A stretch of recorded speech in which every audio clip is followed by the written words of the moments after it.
ny sabotsy tolaka amin'izao manomboka amin'ny roa ora dia isy ny familavilavakevitra rahana ady hevitra tanterahan'ny mpanolo saina ny tanàna Antananarivo renivohitra Ramatoa Lalatina Ravololomanana velan-kevitra rahana ady hevitra izay tanterahany eny amin'ny trampokon'olona Analakely eny izy ity fotoana ihany koa anaovany tatitra makasika amin'ny fitantanana Antananarivo renivohitra fa tafiditra amin'ny fanatanterahana fitsinjaram-pahefana sy ny fampandrosoana ifotony dia nanokana vola ronja tapitra isarary isaka distrika ny fitondram-panjakana ho an'ny komity fotony ho an'ny fampandrosoana tarehin'ny solombavam-bahoaka no mamaritra ny tetikasa anatanterahana ny fampandrosoana samihafa ho an'ny Moramanga manokana efa voafaritra ny tetikasa ho tanterahana. Amin'ny district Moramanga dia mitsangana zany CLD zany olo zany député dia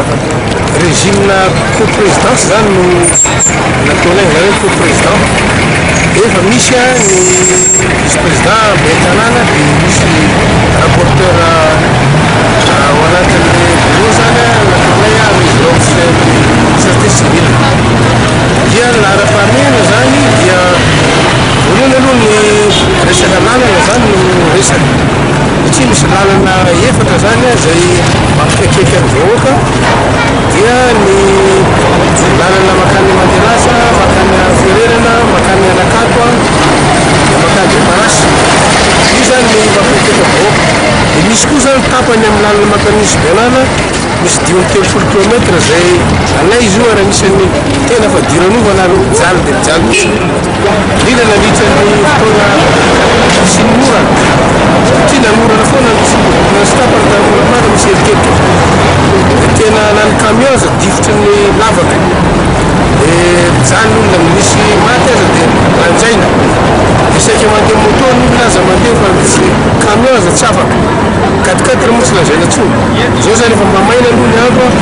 efa fa afaka ny 4x4 taloha tena mijaly mihitsy io zany anisan'ny Moramanga io lalana 10 kilometra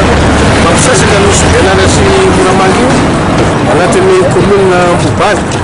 reo zany aloha ny zavatra anankiray tena hoe ny anisan'ny zavatra tsy maintsy hitadiavana vola